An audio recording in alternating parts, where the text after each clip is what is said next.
გამარჯობათ, მოგესალმებით გადაცემა შემთხვევის ადგილი. დღეს ჩვენ ვიმყოფებით სინდაგმის ცენტრალურ პარკში. ძალიან კარგი ამინდი, ჩვენიერი განწყობა.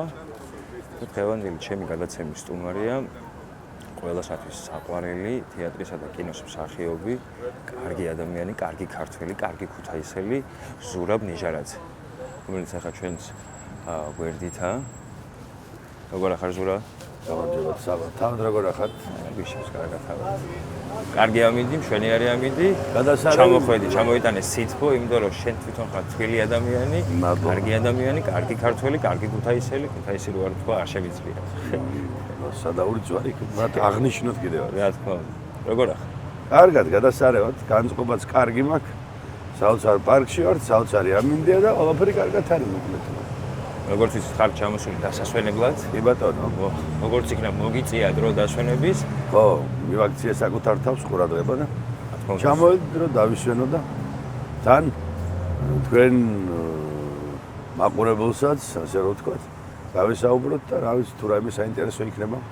საინტერესო იქნება, დარწმუნებული ვარ შენი ცხოვრებით, შენი შემოქმედებით. ყველასათვის საყვარელი მსახიობი ხარ, ყველასათვის საყვარელი ადამიანი ხარ.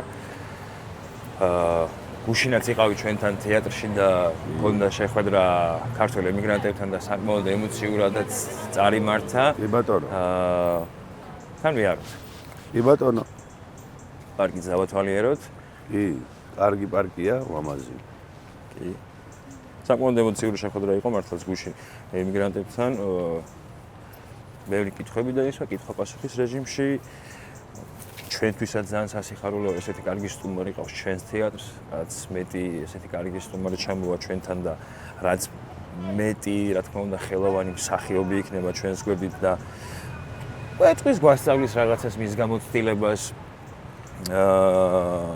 მის როგორც ვთქვათ, ასე შეხებას ხელოვნებასთან, ჩვენთვის კარგია ჩვენი ზრდისთვის, იმიტომ რომ ჩვენთვის და იმ ახალგაზრდებისთვის და ზოგადად ადამიანებისთვის აქ მყოფი ადამიანებისთვის ნებისმიერ ესეთი ადამიანის ჩამოსვლა საქართველოსთან დიდი სიხარულია და გუშინაც კარგად ჩანდა და ყველაზე კარგი და სასიამოვნო ჩემთვის რაც იყო ბავშვებთან მქონდა შეხება და ბავშვებმა ბევრს მქონდა რომ მაგალითად იყო ერთი ბავშვი რომ ჩამოვა შეიძლება რომ შევეხო ზურას ესეც იყო და მათ თვალებში გუშინ ხედავდი რომ როგორი სიხარული იყო ესაა მთავარი მიღწევა და ზოგადად სიყვარული ადამიანების ხელოვანისთვის ყველაზე მთავარია თუ ესე იყო კარგია. მე მიხარია ეს ყველაფერი მახარებს და ნუ მეორე ამბავი რაც არის, რასაც მე ვფიქრობ, ჩემთვის ძალიან სენსიტიური თემა ემიგრაცია სხვა ქვეყანაში ცხოვრება და მე ამას ძალიან გულისყურით უყურებ რა. ახლა როცა დასვენებად ხარ ჩამოსული, ამათ მიხვდებით იმას, რომ რთულია რა, დასვენებად ხარ ჩამოსული და არ გინდა ხარ არავისთან ურთიერთობა, ისე გადამღლელია ეგ ამბავი და რაღაცა, მაგრამ ჩემთვის ნომერ პირველია ის, რომ აი ჩემი ქვეყნის შვილებს რაღაცნაირად რაც შემიძლია, რომ გაუკეთო რა.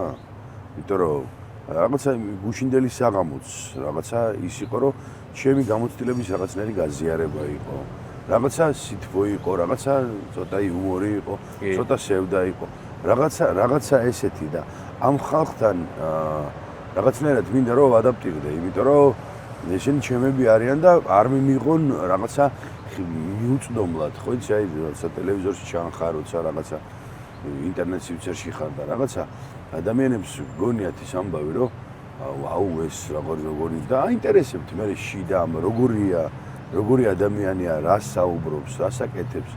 ვითელი პრესის ამბავიც არის, მე შიგნით ჩართულობაც არის და ამ ხალხთან მე მინდოდა რომ ძალიან მეგობრული ყოფილიყავი რა და ძალიან უშუალო და ძალიან მართალი, იმიტომ რომ აქ ვინც ახართ თქვენი მაყურებელი ვინც არის ალბათ უფრო ემიგრაცია მე ეს ხალხი ძალიან მიყვარს და ძალიან მიყვარხართ ყველა და რაღაცნაირად მინდა რომ თქვენს გვერდით ვიყო დღევანდელი ჩვენი შეხვედრაც ამის დასტურია, იმიტომ რომ კიდევ აღნიშნავ მე დასვენებად ვარ მოსული, მაგრამ არ დავიზარე ის ამბავი, რომ მოსული ყავი ახლა თქვენთან ვისაუბროთ. რა თემაზეც გინდათ, როგორც გინდათ და თუ საინტერესო გამოვა და მაყურებელსაც მოეწონება, ეს ამბავი მე ბედნიერი ვიქნები. დღეს უფრო მექნება თეატრზე და ხელოვნებაზე საუბარი.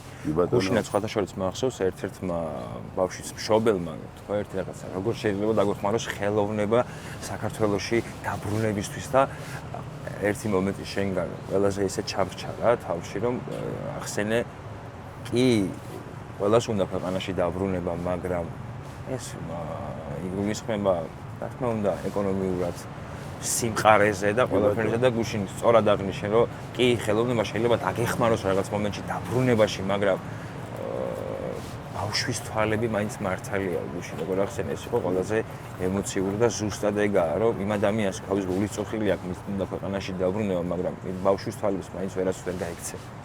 ხო, ნუ ესე ფიქრობ რა, მართალი ვიყავი გუშინაც და დღესაც განმეორდები ახლა.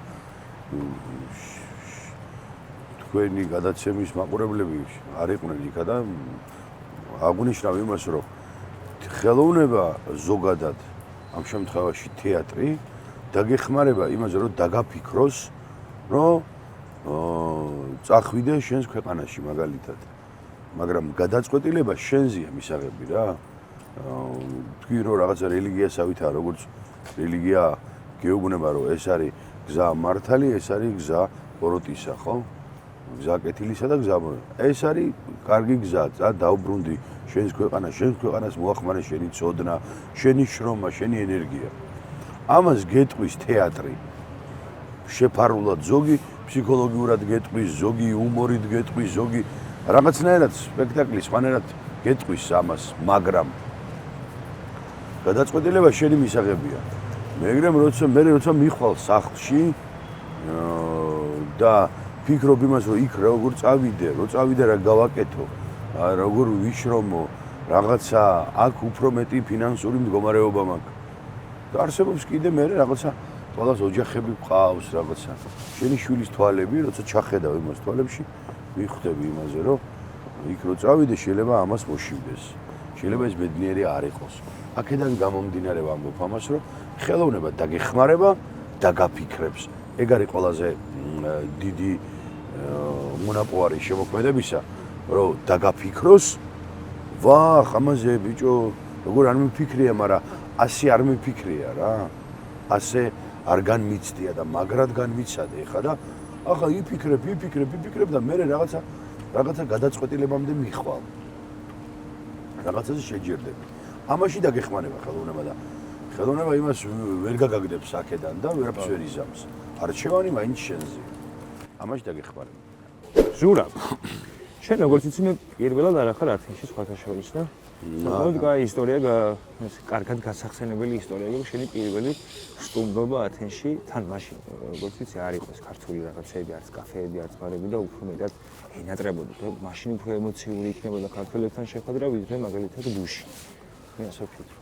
კი, ჩვენ ვიყავით, მე მღეროდი ადრე და ანსამბლი თეატრალურში ჩამოვაყალიბეთ ეს ანსამბლი და 2007 წელს ჩატარდა აქ ათენში მსოფლიო ფესტივალი, სადაც 52 ქვეყანა იყო ჩამოსული. და ჩვენ მაშინ ავიღეთ გრან-პრი და მაშინ ვიყავი პირველად.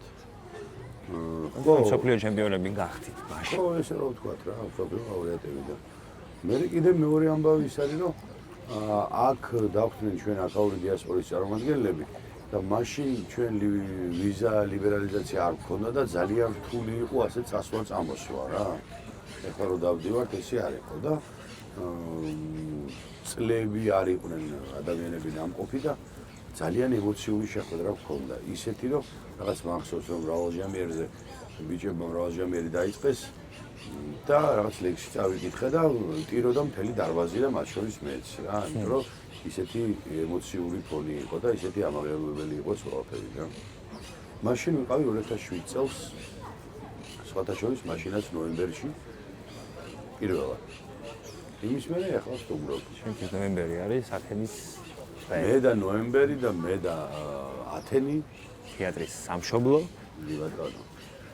აი ეგეთი. პოეზია ახსენე ახლა რამდენიმე წამის უკან მე ვიცი რომ შენთვის პოეზია ძალიან საყვარლისი და საყვარელი დარგია და ძალიან შენია, ასე თუ მომისმენია შენი ლექსები და თავიდან ბოლომდე გრძნობ და ხელა გავლენა მაგალითად მსახიობისთვის პოეზია. როგორც ზურაბ ნიჟარაძისთვის და ჩვენი პოეტები. როგორც ზურაბ ნიჟარაძისთვის ძალიან დიდი მე ძალიან მიყვარს პოეზია და იმიტომ რომ რაღაცა დაკავშირებულია მთელი ჩემი ცხოვრება რა. არასდროს ლექსი არ დამიწერია. ერთხელ დავწერე ის ლექსი და ეტყობა ნასვამი ვიყავი და რო გავიღვიძე დავწვი ისე რომ ვინმეს არ ენახა. ისეთი უნიჭო აღმოჩნდი ამაში და ფაქტები გააქვთ ყველგან. ხო და რაც შეეხება მსახიობისთვის ვერ ვიტყვი მას რომ სავალდებულოა ძალიან ბევრი კარგი მსახიობი და არტისტი ვიცი რომელსაც საერთოდ არაინტერესებს ვერ იტყვი სუსტი მხარია მაგალითად პირადად ჩემს როგორც მსახიობისთვის ძალიან სუსტი მხარია ხო არ არის ხო მისი არ არის რა თუმცა ჩემთვის თავიდანვე რა ბავშვობიდანვე მოყოლებული ძალიან მიყვარდა პოეზია მე გურამ საღარაძემ ახალი გარდაცვლილი იყო მურმალებანიძე და მურმანის დადგმა გადაწყვიტა რა და მურმანის როლი მომცა მურმანს თამაშობდი მურმალებანიძეს რა სადაც ჩვენთვის ძალიან დიდი საამაყო ადამიანები ჯანსუღ ჩარკვიანი გავიცანი სადაც მუხრან მაჭავარიანი გავიცანი და ამ ხალხთან ურთიერთობა მქონდა რა მე ახალგაზრდა პოეტები სულ ჩემი მეგობრები არიან ბევრი ძალიან საინტერესო ხალხი ხო იცი ხელოვნებას და შემოქმედებას დრო ჭირდება რა და ამ ხალხთან ურთიერთობა მქონდა და მაქვს ეხაც გავა დრო და შეიძლება ეს ხალხი ხვალდაზე დედაენაში შევიდეს და სკოლაში ისწავლებოდეს ყველაფერი აქვს ამისთვის რომ შევიდეს იმდენად კარგად წერენ ზოგადად ჩვენი ქვეყანა და ჩვენი გენეტიკა ერი ჩვენ როგორც ერი ხო ვართ შემოქმედიერი ხელოვნებასთან ძალიან დაკავშირებული ყველა არტისტულია მე ყველა რაღაცა პოეზიასთან იმდენად ახლოსაა მეტი რო არ შეიძლება რა ის ხალხური პოეზია რომელიც ჩვენ გაგვაჩნია ძალიან დიდ მწერლებზე ადის რა საერთოდ ფოლკლორი გვაქვს ძალიან დიდი და მაგარი მაგრამ ამ შემთხვევაში რომ მარტო პოეზიაზე არ რომ მთის პოეზია გეყოფა იმდენად დახუნძრულია იმდენად დიდია ეს ყველაფერი რა ხალხური პოეზია რომელიცაა და რაც შეეხება ამ პოეზიას ჩემთვის განუყოფელი ნაწილია მიფიქრია სხვათა შორის რამოდენიმე ხნის წინ ფიქრობდი ამასთან დაკავშირებით იმიტომ რომ ჩემი მეგობრები სულ მეუბნებიან ჩაწერე ბიჭო რა ჩაწერე და კარგად კითხულობ ჩაწერე და ვიფიქრე ახლა ამის წინ რაღაცა მეთქი 10 ცოცხალ პოეტს რომელიც ახლა ცოცხალი პოეტია და მეგობარია ჩემი რაღაცა თითო ან ორ ლექსს წავიკითხავ ამ ხალხს და მე რაღაცა დისკად გამოვუშვებ რა მე რატომღაც რაღაცა ხო სულ რაღაცა გადარბენები და საქმეები სულ რაღაცა გადაღება სულ რაღაცა და ამას ცალკე ჭირდება ამას ახლა მარტო ადგე და წაიკითხო მასე არ მინდა ამაში მთელი გული და სული უნდა ჩადო ნახეთ მე სულ ასე ვამბობ რა პოეზიასთან დაკავშირებით რა პოეზია არის ურთულესი ამბავი უნდა მოგიყვე ერთ ლექსში სადღაც 5 კუპლეტი შეიძლება იყოს 4 3 შეიძლება და შეიძლება 7 და 10-იც იყოს მაგრამ მთელი პიესა მთელი რომანი მთელი მოთხრობა ამ 5 ლაკონურ პატარა რაღაცაში უნდა მოგიყვე და უნდა გადმოგცე გარდა იმისა რომ შენ მიიღო ხო აკინო სიტყვაზე გაახარო ახლა თუ გაყვები რამდენი მარცვლიანია თან რაღაც ყველაფერში რაღაცას ეძებ ხო სიღრმეებს ძალიან საინტერესოა და ჩვენთვის საყვარელი არის რა მე ძალიან მიყვარს რა პოეზია უბრალოდ ყოვლის ხო მაგას ვამბობ რომ არის მსახიობებისთვისაც ეს მისია ან მაგალითად ამდენჯერ ყოფილა სუფრაზე მე ჩემთვისაც რომ ადაკი ერთი შენ კაი ბიჭი ხარ და ლექსი გეცოდინე მსახიობი კაცი ხარ რატომღაც ეს ასოციაცია აქვს ჩამოყალიბებული ადამიანებს რომ მსახიობი რო ხარ ლექსი თუ არ მოყვები რა არა ხარ მსახიობი არის ვისაც მაგალითად პროზა უყვარს არის მაგალითად მსახიობისაც ამბის კარგად მოყვება შეუძლია და ბატონო ლექსი კიდე ძალიან ფაქიზი თემაა ჩემთვის ხო არის მაგალითად ლექსები, რომ ვიცი, რომ ის ჩემია და ძალიან ხვდება, მაგრამ უმეტესობა არაა მაი. არსებობს რაღაცა ლექსები ჩემს ცხოვრებაში, რომელსაც ალბათ ხო იცი რაღაცა სწავლობ ადამიანი რა, გინდა რომ იცოდე ეს ლექსი, რაღაცა ესე გიყვარს იცო. ან შემოგესწავლა, იმდენჯერ გაქვს წაკითხული და იმდენჯერ ეძებ რაღაცა შემოგესწავლა ჩვეულებრივ. რაღაცა შემოსწავლებული ლექსები ბევრი შეიძლება მქონდეს და არასდროს არ მიფიქრია რომ დავჯდეთ და დავიკითხო ხა და ვისწავლო თითო კუპლეტი და მე შევკრა ეს. არსებობს ეგეთი ლექსებიც, რომელსაც არასდროს არ მოვყვები. მაგალითად, ჩვენ ბავშვობაში, გურამ საყარაძე გვეუბნებოდა ეგეთ ამბავს, როცა დავიწყეთ ურთიერთობა, გალაქტიონს დაანებეთ თავით. გალაქტიონი რო გაიგო, ცოტა გამოცდილება უნდა გქონდეს ბევრი და სხვა სიღრმეებია. გალაქტიონის წაკითხვა 100 ადვილი არ არის. ახლა ვინმე შეურაცხყოფას კი არ ვაყენებ, ვინმე პოეტს სხვას, მაგრამ გალაქტიონი მეფეა. როგორც ერთია ქვეყნა დრიონი, ის ერთია გალაქტიონი. ამიტომ მეფეებს და რამ ქვეყნიურ ადამიანებს ცოტა ხნით თავი დაანებეთ, თო გვეუბნებოდა რა. იმიტომ რომ რთულია მაგის ჯერ შენ თვითონ უნდა გაიგო და მერე უნდა გადმოსცე სხვას. შენ თვითონ როცა ვერ გებულობ, შენ თვითონ როცა ადამიანი გეუბნება ლუჯაცხენებს გიყვება, ადამიანი რაღაცა იისფერ თოვლზე საუბრობს და წმინდის თუ ეს ვერ გაიგე, იისფერი თოვლი რა როგორია, რას ნიშნავს, თუ როგორც ნისლის ნამქერი ამას ვერ გაიგებ, რთულია რომ შენ მაყურებელს გააგები. და არტისტობაში ტყუილი არ მოსულა. შენ თუ არ გესმის, მე ძალიან რთულად გამაგებიებ. ამიტომ შენ უნდა გესმოდეს, რასაც პოეტი ამბობს და მე შენი დამოკიდებულება უნდა დაამატო კიდე იმას. რომ მაყურებელს გააგები. შენ თუ არაფერს არ დაამატებ, შენ თუ ვერაფერს ვერ გებულობ, მაშინ რა შეჭirdები შენ მკითხველს? ადგებოდე თვითონ წაიკითხავს ის წიგნს გალაქტიონს, თუ ან ზვისის პოეზიაც უნდა, მაგალითად წაიკითხავს და თვითონ წაიკითხავს თავისი ემოცია ექნება. რა უნდა შენ როგორც მედიატორი ფუნქციას კარგავ. მსახიობის ფუნქცია არის თავისი კარგ ამბავს გეტყვით ნახეთ. მსახიობის ჩემთვის ესე არის. რაღაცა პიესა იქნება თუ პოეზია იქნება, ის წაიკითხოს, თავში გაატაროს, თავისი ემოცია დაამატოს, რისი თქმაც უნდა და ისე მიაწოდოს მაყურებელს. თორე თუ ყველაფერი იმისი თქვი და შენ არაფერი არ დაამატე, მაშინ შენ ფუნქცია სად არის, როგორც არტისტის. ამის მიმტანი. ხო, აი რაღაცა შენ უნდა გააგებიო. შენი უნდა დაამატო. დაამატო სიტყვა კი არა. უნდა დაამატო შენი ემოცია. შენ რა მხრიდან ხედავ ამ ამბავს რა? ეგ არის საინტერესო. არ გინახავთ რომ ძალიან ხშირად კარგი მკითხველები ან თუნდაც პოეტები ერთ ლექსს სხვადასხვანაირად კითხულობენ. იმიტომ რომ იმ დროს ის ემოცია აქვს. იმ დროს ის განწყობა აქვს. შეიძლება რომ სუფრასთან წაკითხული მაგალითად დროშები ჩქარა, წაიკითხო დროშები ჩქარა სუფრასთანაც და სცენასთანაც და რაღაცა მიტინგზეც. რაღაცა არ ვიცი, ომის წინ როცა მხედართ მთავარი ხარ. შეიძლება ერთნაირად წაიკითხო ეს ამბავი. ხო არ შეიძლება.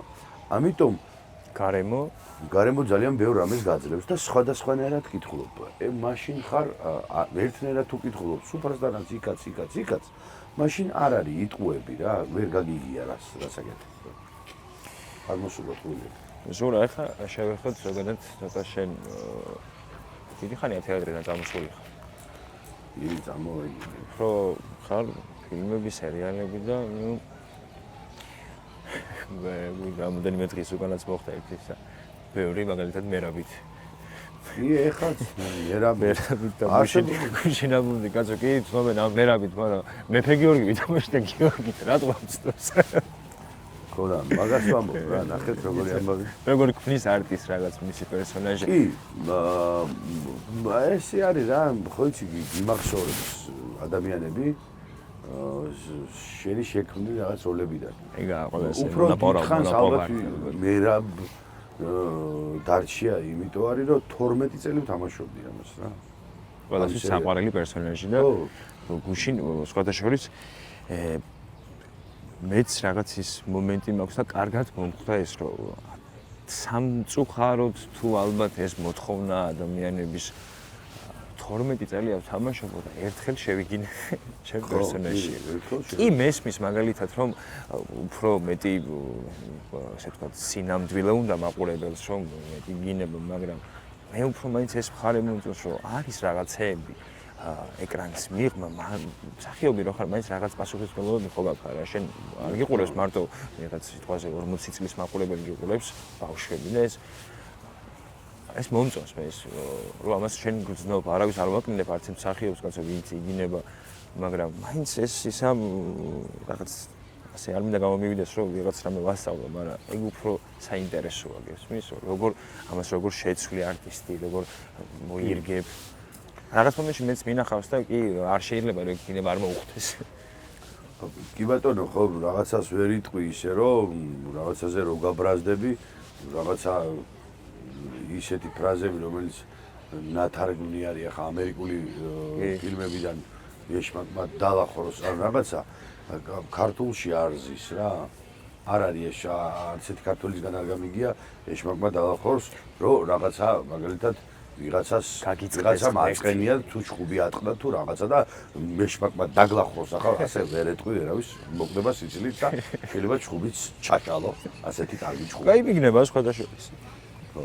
ამიტომ ეს ხალხი რომელიც რა მაგას აკეთებს მაინც მე ვფიქრობ რომ ამერიკამ გვიკარნახა ეს ამბავი იმიტომ რომ ისინი ძალიან რეალისტურ ფილმებს იღებენ და იქ როგორც ლაპარაკობენ ადამიანები როგორც არის ცხოვრება, ხო? მე და თქვენ მაგალითად სადმე წავედით, წამოვედით, რაღაცაზე შევიგინე, რაღაცაზე ვიბილ სიტყვავე, მოდი ესე დავარქვათ, ხო? ამას და ყველაფერს დავისახებ. არ უკვირს. ადამიანები ამას ვაკეთებთ, ხო? მე ყველას ოჯახები გვაქვს, ვიღაცა ძალიან იშვიათად იგინება ოჯახში, ვიღაცა იგინება, ვიღაცა ხშირად იგინება, ვიღაცა საერთოდ არ იგინება, რა. მაგრამ თუ ისეთ ადამიანს თამაშობ, რომელიც ცოტა ამოვარდნილი ტიპია და ხშირად იგინება ეს ალბათ ფიქრობ იმას რომ გადმოვიტან ამას კინოში იმიტომ რომ ნაღდი რო ვიყო და მართალი რო ვიყო რა თუ არ ვიბილ სიტყვავე თუ არ შევიგინე რომ ეს კაცი არ არის ესეთი რა იმიტომ რომ ვაკლებ რაღაცას და ტყუილია ეს ამბავი სურა ხა მინდა რაღაცა კითხვა წეგან გულამსაღალაძე ვახშე აქამდე არ მეკითხებოდი ხა უფრო უნდა კითხო დაჟინებით და სული მოთხოვნით. წეგან ახსენე გოგი გეგაჩკორი, გურამ საღარაძე, ეს მთელი აქვს კოლიფეები და რომელზეც ქავთარაძე იყო ჩემი რეჟისორი. გოგი გეგაჩკორთანაც ჰქონდა ურთიერთობა დიდი. თითქმის ბოლო პერიოდის ვინც იყვნენ ჩვენი კოლიფეები იმ ადამიანებთან გამოედა რა მოგცა ამ ადამიანებმა. მეური მსახიობისთვის, ალბათ დღევანდელი მსახიობისთვის, დამწყებებისთვის, ახალი თაობის მსახიობებისთვის მათი გავლენა ის ყოველთვის შორიდან ესმით, ამან ესე თქვა, მეც კიდე შენგან ამ დღეებში მოვისმინე ესეთი ისტორიები, რომელიც გამყვება და ის ყოველთვის მეცოდინება, რომ იცი რა, თუნდაც დაფასება, როგორ უნდა დაიფასოთ ახლა, ცოტა ისე არ გამოდი დაიფასო თავი მსახიობმა, არა მარტო ხალხისგან სიყვარულით, ეკონომიურადაც, რომელიც სამწუხაროდ ჩვენს ქვეყანაში ძალიან არ არის იმ დონეზე მსახიობისთვის, როგორც უნდა იყოს და ეს გულსატკივარია ყველა ნებისმიერი ხელოვანისთვის, იმიტომ რომ მარტო ენთუზიაზმი სწორად აღნიშნეთ, ახლა მარტო ენთუზიაზმი არ არის. ენთუზიაზმს ვერ აჭმევ შენ, ვერ გამოგვიყვება ენთუზიაზმს ოჯახს. ეს რამდენად დიდი პრობლემაა და ეს პრობლემა თუ რაღაც იკლებს ეს პრობლემა, ეს პრობლემა ინტერესებს ჩვენს ქვეყანაში. რამდენად იკლებს ეს პრობლემა მსახიობისთვის და რამდენად რა იკლებს და რა მკითხეთ? ანუ დავიწყეთ სხვაგან და დავიწყეთ სხვაგან იმ ადამიანების გავლენა და დღე ერთიანად დავიწყოთ და ერთიანად მივყვეთ ამ თემებს. ხო, მეორე ჯერ ერთი რამდენად გავლენა იყო შენთვის მათთან ურთიერთობა და რა მოგცა? ძალიან დიდი, მოკლედ რა გითხრა, რა. ჯერ ერთი სანამ თეატრალური უნივერსიტეტში ამბარებ ეს ადამიანები ჩვეულებრივ ღმერთები გონია რა. აი, ვერო აღნიშნეთ გუშინ ვიღაცა ბავშვი რომ მოვიდა და ხელს შევახებ რაღაცა რო თქვა. ანალოგიური განცდა მქონდა, მე 17 წლის ვიყავი რომ დავინახე გურამ საღარაძე, გეგეჯორი, კოტე მახარაძე, სოფიკო ჭიაურელი, ეს ხალხი ვაიმე მეთქი რა მემართება. აქ რა მინდა მეთქი და აი გავგიჟდი რა. და ამ ადამიანებთან ურთიერთობა არის უბედნიერესი ვიყავი. იმდენად საინტერესოდ საუბრობდნენ. იმდენად საინტერესო ადამიანები იყვნენ. იმდენად რაღაცა ალბათ რა ვიცი მონოსხული ვიყავი და ძალიან ბევრი მასალა. მაგალითად კოტე მახარაძესთან სუფრასთან ჯდომა იყო ერთი მოსიარულე ენციკლოპედია იყო კაცი და ძალიან საინტერესო კაცი, ძალიან საინტერესო. პირველად როცა სუფრასთან მოხვდი კოტე მახარაძესთან რაღაცა ერთი ჭიქა დავლიე რაღაც პატარა ვარ ახლა, მაგრამ ჩემი რამოდენიმე კურსელიც იყო ბატონი გოგი ქავთარაძეც აცხონოს ღმერთმა რა და ბატონი კოდეს და ბატონი გოგის და დავლი ერთ ჭიქა ორი ჭიქა და მივხვდი რომ აღარ უნდა დავლიო რა. იმიტომ კი რა ვინმე გიშლის იქ დალევოს. ამ სიტყვების, ამ ისტორიების, ამ საინტერესო რაღაცების მოდი ესე ვთქვა, გამაზვა არ მოსულა რა. არ უნდა რა დავთრე ახლა იქა სილაპარაკა დავკარგავ იმას ყველაფერს და საშრობივით ვიყავი, სულ რაღაცას უსმენდი კარგად, სულ რაღაცას სწავლობდი, სულ რაღაცას მიყვარდა მოსმენა, იმიტომ რომ ძალიან საინტერესოდ ლაპარაკობდა რა. და საინტერესოდ ლაპარაკობდნენ ყველა ესენი რა. გოგი გეგეჭკორი მახსოვს. ქართული თეატრის რაინდი დაარქვეს. მარტო მე მგონი მარტო ბატონი გოგი გეგეჭკორია ქართული თეატრის რაინდი რა და მეტია მე მგონი არავინ არ არის. ხო და თეატრაურის წინ მახსოვს როცა ვიდექით ბავშვები ბატონი გოგი ჩამოივლიდა და რუსთაველის თეატრში მიდიოდა და არ არსებობდა ერთი მომენტიც არ მახსოვს, ერთხელაც არ მახსოვს, რომ ისე გაევლოს, ქუდი არ მოეხადოს, გამარჯობა თვალწვილები, დაიხრო და გაივიდა. ახლა ამ ხალხ კაცს რო ასე ქუდ მოხდით რომ გესალმება გოგი გეგეჭკორი პირველ კურსელ და მეორე კურსელ ბიჭ შენთვის არის мотивация ბედნიერება რა ქვია იხოს ჩვენთან კადრში შემოვიდა ძალიან ბერძენი იხია ევრიპიდე დავარქვა იხვი ევრიპიდე აი რა შეეხება ამ ამბავს გითხარით რომ ჩემთვის კი არა ყველასთვის ალბათ იმიტომ იყვნენ ისინი დიდები და იმიტომ არიან პანთეონში და იმიტომ არიან ასე შემდეგ და ჩვენ გულებში და ასე შემდეგ დასაფლავებულები რომ ასე დიდები იყვნენ და ჩემთვის გავლენა კი არა რა ვიცი მთლიანად რაღაცნაირად შემქმნეს ესე რომ ვთქვა რა ოღონდ მეც მინდოდა რომ ესეთი ყოფილიყავი ალბათ რა თორე იყვნენ ჩემს ირგვლივ ბავშვები რომელსაც არ აინტერესებდა ზოგი არ უსმენდა ზოგი რაღაცა ზოგი იყო ეგეთი ხალხი დარწმუნებული ვარ ვინც არ უსმენდა ბევრი დაკარგა ხო არ ვიცი ხო იცი ხდება თეატრალურში რომ რაღაცა პირველ კურსზე როცა ხარ გონია რომ ლორენს ოლივიე გახდები არ რაღაცა მარლონ ბრანდო ან ვიღაცა და მე მიხვდები რომ ვერ გახდები რა მე ნენელა იკლებს ეს გრადუსი და ვერაფერს ვერ გამოდიხარ მეოთხე კურსზე რო ხარ რა ჩემი პირველი კი ბატონო მე გეტყვით რომ ჩემი პირველი როლი მოდი ასე დავარქვათ რა ბატონმა გოგიმ გადაწყვიტა რომ პირველ მეორე კურსზე არ თამაშობდით სპექტაკლებს არ შეიძლება რა ჯერ არის სწავლების პროცესი და იწიუდები და ასე შემდეგ და ასე შემდეგ და ბატონმა გოგი მოიფიქრა ეგეთი კარგი და გენიალური ამბავი რომ დავდგათო წყილი და ჭიანჭველა და თხა და ვენახი პირველ კურსზე ბავშვები ვიყავით მხოლოდ შავებში ტრუსები ქვია მაგ ამბავს ცეკვის ჩუსტები და სულ შავებში და ჩემი აღნაგობიდან გამომდინარე წყილ და ჭიანჭველაში ხარ წყილს მე არ ვათამაშებდი აქედან გამომდინარე ვიყავი ღორი და თამაშობდი ღორს ოღონდ ამხელა არ ვიყავი მაინც გოჭი. 30 კილოთი ნაკლები მყავს. და პირველი როლი ეს იყო. თუ ამ როლზე მიდგება საქმე. მეორე კურსზე დავდგით უკვე იქაც ნაწყვეტები უნდა გაგვიკეთებია, მაგრამ აუდიტორიაში დავდგით ეს სპექტაკლი. და სპექტაკლი იყო რა, ოღონდ ძალიან ისეთი განათებები არ გქონდა, აუდიტორიაში როგორც შეიძლება დადგა რა. მარტო სკამები გქონდა და მაგიდა და როგორც შეიძლება. ზიანი ღამე დავდგით. ზიან ღამეში ვთამაშობდი 3 როლს. აიელევენ. ხო, იმიტომ რომ 3 როლი ახლა რთული იყო იქ. შირმები გქონდა რა. შირმები იყო და იქ უნდა შესულიყავი გამოგეცვალა. და ახლა ასეთი გარდასახვა ერთ სპექტაკლში რომ 3 როლს თამაშობ, რთულია ეგ ამბავი რა. ორი მითამაში. 3 როლს თამაშობდი ერთ სპექტაკლში. მე მესამე კურსზე უკვე თავი როლი ვითამაშე და არასდროს არ დამაგრება. ბატონმა გოგი მითხრა. უბრალოდ თამაშობდით მესამე კურსზე გორკის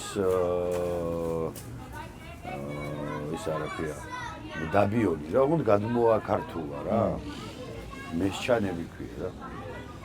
ხო და გადმოაქართულა და მაშინ მითხრა ნიჟარაძე დაიმახსოვრე, ამ როლს თუ არ ითამაშებ კარგად, შეიძლება მთავარ როლს ვერასდროს ვერ მოესწრო. ან შეიძლება შენთვის ბოლო მთავარი როლი იყოს. ასე მითხრა და არ კონდეს ნეხი არ იყავით მეში მომენტში აღება. არა, იმიტომ რომ მთავარი როლი იყო რა, ხა ესე მენობს თამაშობდი და ჩათვალე რომ ჰამლეტს რო თამაშობ რა. ხო და შენთვის ძალიან საპასუხისმგებლო იყო და რაღაცა ისე მე ვთქვი ბატონო გოგი, მე უთხარი რა, მე გავიზარდეთ და რაღაცა მე უთხარი, რატო დამამადლე ის როლი მომეცი რა. რაღაცა რომ მოგამადლიან, ისე მომცა რა. თუ არ ვიყავი ღირსი? ხო და არა, საერთოდ არ მოგამადლეო და სწორად მითხრა რა. კი არ მოგამადლეო. გითხარიო რომ აბა თუ ჩემთვისაც გამოწვევა ხო მოსავლე ხარ ჩემი და თუ შეძლებ, ამას თუ შეძლებ, მე შეიძლება კიდევ სხვადასხვა როლები ითამაშო რა. მაგრამ ის იმიტომ რომ იქ პირველ მეორე კურსზე 3 როლი რო ვითამაშე, ეთყობა რაღაცნაირად გამომივიდა თუ რაღაცა რა და ახლა ეს უკვე სცენაზე გადავედით. აქ თავის მუსიკა, თავის ქორეოგრაფია, თავის მიზანსცენები, თავისი განათება, თავისი ყველაფერი ჩაცმულობა და ყველაფერი იყო რა. ახლა ეს რთულია უკვე სპექტაკლია ეგ. ხო და იმიტომ მითხრა რომ ეს არ გეგონოსო იქ აუდიტორიაში ღორი და რაღაცა რო ითამაშე შენ ისა, ეს სხვა ამბავიაო და თან უკვე სპექტაკლია. ზურა. ძალიან დიდი მადლობა რომ დღეს ამითმე დრო. დაიხარავ ჩემი გადაცემის სტუმარი. არ დაგავიწყდეთ ჩვენი არხის გამოწერა, იმიტომ რომ ჩვენთვის ეს სასიცოცხლო მნიშვნელოვანია, რომ გავაგზავნოთ მეტი და მეტი პროექტები და მეტი კარგი ადამიანები, გავაცნოთ ჩვენს საზოგადოებას.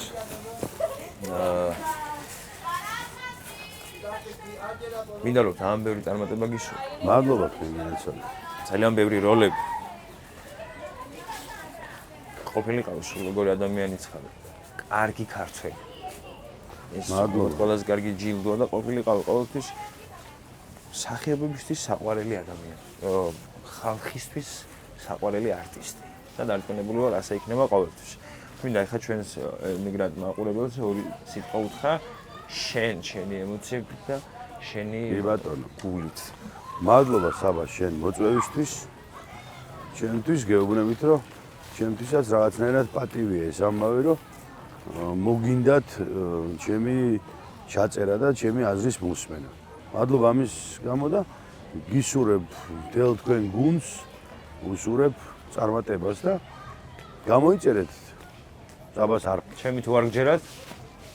კარგი ამბავია, იმიტომ რომ თუ გინდათ ჩემნერი არ ვიცი, მაგრამ უფრო საინტერესო ხალხი მოვიდეს ამ გადაცემაში. ამიტომ უნდა გამოიწეროთ, უნდა დაალაიქოთ და ამიტომ რაღაცა ეგეთი, იმიტომ რომ მხოლოდ მაყურებელზე არის დამოკიდებული ამათი ამბავი და გამოიწერეთ რა დააჭირეთ ერთი დაჭერა. ფიცამის ამბავია? არაფერი არ ჭირდება მაგას. დანარჩენი რაც მინდა მაყურებელს უთხრა, ალბათ თქვენი მაყურებელი მაინც ემიგრაციაა. და სხვადასხვა არა მარტო საბერძნეთიდან, სხვადასხვა ქვეყნებიდან გიყურებენ ქართველი ემიგრანტები და ეს არის ჩემთვის ძალიან დიდი პატივი და ძალიან დიდი მადლობა ყველა იმ მაყურებელს, ვინც სხვადასხვა ქვეყნებიდან გიყურებს და იმედს ვიქონიებ, რომ მეც ჩავალ მათ ამ ქვეყნებში, იტალია იქნება, გერმანია იქნება, სადაც არ უნდა იყოს და შევხვდები ამ ჩვენ ემიგრანტებს, რომ რაღაც საერთო ხიდი და ერთობა უნდა გქონდეს და საკმაოდ კარგი რაღაცებია დაწყებული თეატრის მხრივაც, რომ ის კოლაბორაცია, როგორც ამბობენ, მოხდეს და ვაკეთოთ ჩვენი ქართული საქმე საქართველოს გარეთ და ძალიან კი ბატონო. მე მიმართავ თქვენს მაყურებელს და ვეტყვი, რომ ძალიან დიდი მადლობა იმისთვის, რომ ქართულ საქმეს აკეთებთ. სადაც არ უნდა იყოთ, არ აქვს მნიშვნელობა. საბერძნეთში, იტალიაში, საფრანგეთში, გერმანიაში თუ ამერიკაში თუ სადაც ბრძანდებით. თქვენ გაცილებით გიყვართ ის ქვეყანა და ინახავთ იმ ტრადიციებს, ვიდრე ჩვენ ვინახავთ ალბათ იქა საქართველოში. თქვენ გაცილებით სენსიტიურები ხართ. მე გისურვებთ ჯანმრთელობას, ბედნიერებას და თქვენ ქვეყანაში, სადაც თქვენ დაიბადეთ, სადაც გაიზარდეთ, სადაც თქვენი სურნელი ტრიალებს ჯერ კიდე ჩვენ გელუდებით გამოდმებით. კოცნით დიდი სიყვარულით თქვენი ზურალი ჯარაცი. მადლობა სულ. მადლობა თქვენ. მომავალ შეხვედრამდე.